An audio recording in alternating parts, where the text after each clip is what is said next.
2025 का बिहार चुनाव तो खत्म हो गया, लेकिन अपने पीछे एक ऐसा सवाल छोड़ गया जिसने सियासी गलियारों में हलचल मचा दी है। एक सुपरस्टार जिसके लाखों चाहने वाले हैं, वो चुनाव हार गया। तो सवाल ये है कि क्या ये सिर्फ एक चुनावी हार थी या फिर पर्दे के पीछे कोई और ही खेल चल रहा था।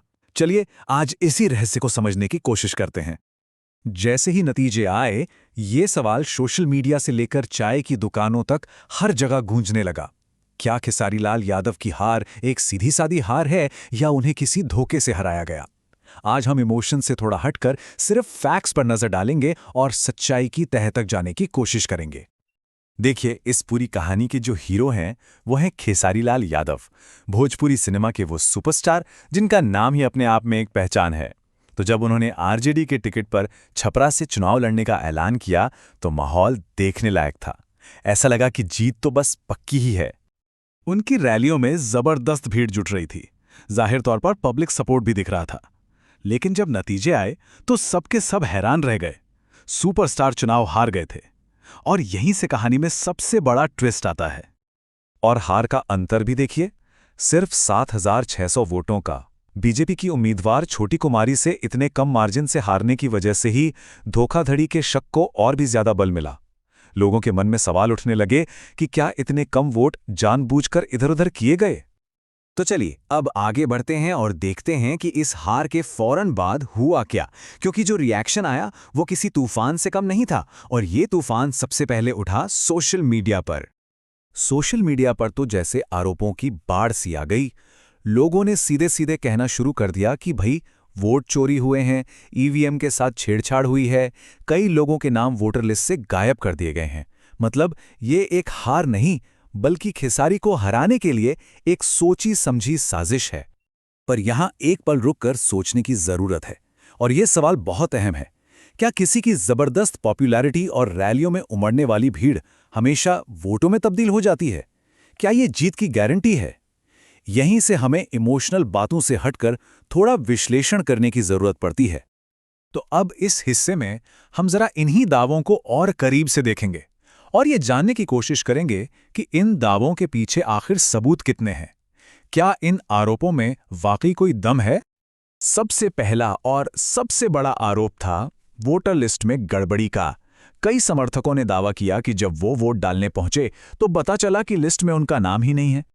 लेकिन सबसे जरूरी बात यह है कि ये आरोप जितना गंभीर है, इसके सपोर्ट में कोई ऑफिशियल रिपोर्ट या कोई दस्तावेज अब तक सामने नहीं आया है। ये दावे ज्यादातर लोगों के पर्सनल एक्सपीरियंस पर आधारित हैं, जिनका कोई कानूनी आधार फिलहाल नहीं है।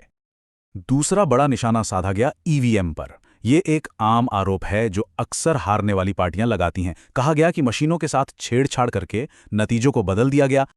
पर इस मामले में भी जब हमने फैक्ट्स को देखा तो चुनाव आयोग की तरफ से छपरा सीट पर किसी भी ईवीएम में कोई गड़बड़ी होने की पुष्टि नहीं की गई है। ना ही इस बारे में कोई ऑफिशियल केस दर्ज हुआ है। तो अब तस्वीर एकदम साफ हो जाती है।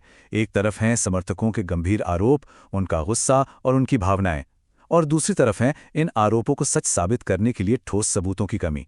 मामला यहीं आकर अटक जाता है। तो अगर धोखाधड़ी के दावे साबित नहीं हो पा रहे हैं तो फिर सवाल उठता है कि इस चौंकाने वाली हार के पीछे और क्या वजहें हो सकती हैं। चलिए अब कुछ उन वजहों पर नजर डालते हैं जिनकी तरफ पॉलिटिकल एक्सपर्ट्स इशारा कर रहे हैं। तो देखिए, 5 बड़ी वजहें हो सकती हैं। पहली, पॉपुलैरिटी का वोटों में ना बदलना। खेसारी एक सुपरस्टार हैं, पर जरूरी नहीं कि उनका हर फैन उनका वोटर भी हो। दूसरी, जमीनी मुद्दों से दूरी। शायद उनका कैंपेन छपरा के लोकल मुद्दों से उतना नहीं जुड़ पाया। तीसरी और सबसे अहम वजह, छपरा का जातीय समीकरण। बिहार की राजनीति में यह एक ऐसा फैक्टर है जो बड़े बड़े स्टारडम पर भारी पड़ जाता है। चौथी वजह, बीजेपी की बूथ मैनेजमेंट की रणनीति, जिसे काफी मजबूत माना जाता है। और पांचवी, चुनाव के दौरान कुछ ऐसे विवाद हुए जिनसे शायद उनकी इमेज पर थोड़ा असर पड़ा। तो अब हम आते हैं इस पूरे विश्लेषण के आखिर में, जहां हमें यह देखना है कि इस कहानी में भावनाएं ज्यादा हावी हैं या फिर तथ्य। लेकिन किसी भी नतीजे पर पहुंचने से पहले यह देखना भी जरूरी है कि खुद खेसारी लाल यादव ने क्या कहा। हार के बाद उन्होंने अपनी एक पोस्ट में लिखा, किंचित नहीं भयभीत, मैं चल रहा भारत निर्माण में। यह दिखाता है कि वो निराश नहीं हैं और आगे बढ़ने का इरादा रखते हैं। तो आखिर में हम 2 अलग अलग सच्चाइयों के बीच खड़े हैं। एक सच्चाई वो है जिसे दिल मानता है, जिसे समर्थक महसूस करते हैं, और दूसरी सच्चाई वो है जो सबूत और दस्तावेजों पर आधारित है। और ये टेबल इस पूरे मामले का निचोड़ है। एक तरफ है समर्थकों का मजबूत विश्वास कि उनके नेता की जीत चोरी हुई है। ये एक भावनात्मक सच्चाई है। लेकिन दूसरी तरफ है सबूतों की दुनिया, जो कहती है कि धांधली या हेरफेर का कोई भी ऑफिशियल प्रूफ मौजूद नहीं है। और हम आपको इसी बड़े सवाल के साथ छोड़े जाते हैं कि एक लोकतंत्र में जब भावनाएं और सबूत आमने सामने खड़े हों तो वजन किसका ज्यादा होना चाहिए। इस पर सोचिएगा जरूर।